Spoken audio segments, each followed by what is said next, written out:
Аз като лекар-вирусолог считам, че заплахата винаги идва от истинския грип. Ако има грипна вълна, тя обичайно започва в периода след Нова година, януари, началото на февруари. Какво трябва да се направи в този сезон? Трябва да се вземат всички мерки за засилване на имунната система. В това отношение особено силен е този препарат, за който напоследък често се говори, Спиритокс. Това е една комбинация от 3 индиански билки, бял кедър, туя, диво индиго и ехинацея.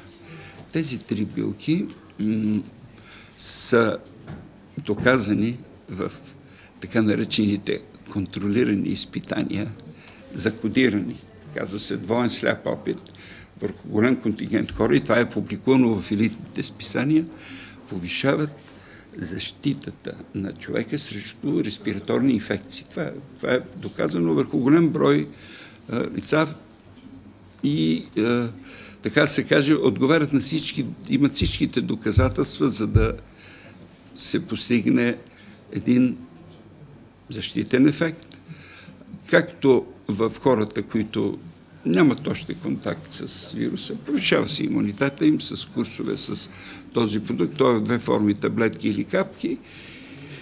Или особено ако в семейството имаме вече някой болен или в работата, там се слага малко по-големи дози, се взимат, то е посочено в това.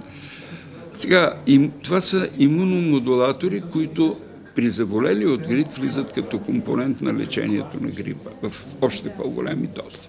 При заболели от грип вече, същинския грип, наред с химиотерапевтика, тези снаряди срещу потискащи вирусното размножаване, да кажем, агенти, които потискат размножаването, наред с имуностимулатора, за който ние вече говорихме, трябва да се дава и антиоксидант. Най-добрите антиоксиданти са витамин Е след пубертета, самостоятелно или в комбинация с големи дози витамин С.